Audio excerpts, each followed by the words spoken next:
Hello, welding വർക്കൊക്കെ ചെയ്യണ ചേട്ടാ അല്ലേ? അതേലോ. ചേട്ടാ, ഒരു പ്രശ്നമുണ്ട്. എന്തേ?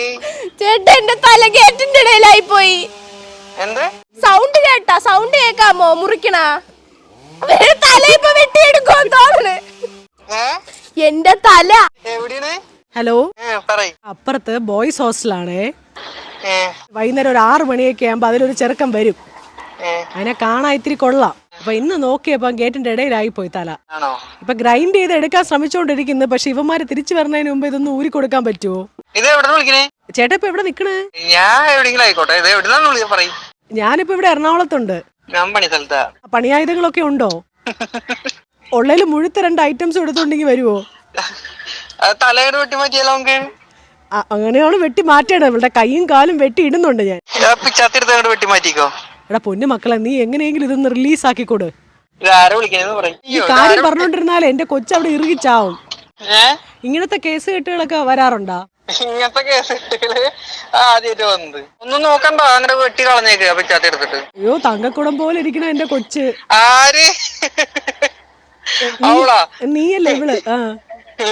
അവള് തങ്കക്കുടം പോലെ ഇരിക്കണവള്. കയ്യിലിരിപ്പ് കയറിയാണല്ലോ. കയ്യിലിരിപ്പ് കയറിയാണല്ലോ. ചേട്ടാ, കൊച്ചിന്റെ പ്രായത്തില് കൊച്ചു നോക്കണ്ടേ? അവളുടെ ഹോർമോൺസ് ഒക്കെ വർക്കിംഗ് ആണെന്നുള്ളതാണ്. മനസ്സിലായ? നിങ്ങളുടെ ലൈഫ് കണ്ട ഒരു കാര്യമില്ല. അപ്പുറത്തെ വീട്ടിലെ ഉള്ളവൻ മോട്ടോർ ഓൺ ആക്കിക്കൊണ്ടിരിക്കുന്നത്. അത് അങ്ങനെ ഒരു തൊല്ല. ഞാൻ ആരെങ്കിലും ഫോൺ വിളിച്ച അവൻ എന്നെ ഡൗട്ടാണ്. അപ്പൊ അവൻ മെഷീൻ ഇടും. നിങ്ങൾ കേൾക്കുന്നുണ്ടോ? ഈ ലോകം മൊത്തം പ്രശ്നമാണ്. ഇപ്പൊ എന്റെ കൊച്ചിനെ എങ്ങനെയെങ്കിലും ഒന്ന് റിലീസ് ആക്കി കൊടുക്കുവോ? അപ്പുറത്തെ വീട്ടിലെ ചേട്ടനെ വാട്ടർ ടാങ്ക് ഓൺ ആക്കും. ആ ഓൺ ആക്കിയ സൗണ്ടാണ് ഇപ്പൊ ബാക്ക്ഗ്രൗണ്ടിൽ ബെഡായിട്ട് കേട്ടോണ്ടിരിക്കുന്നത്. വരാൻ പറ്റുമോ ഇല്ലയോ? നിങ്ങളുടെ ഭാര്യ തന്നത്. അപ്പൊ ഭാര്യയോട് ചോദിച്ചോക്കെ എന്തിട്ട് ചെയ്യണ്ടെന്ന്. ചേട്ടാ, ഗേറ്റിന്റെ ഇടയിൽ ഇറുകിയിരിക്കുന്നെന്ന്.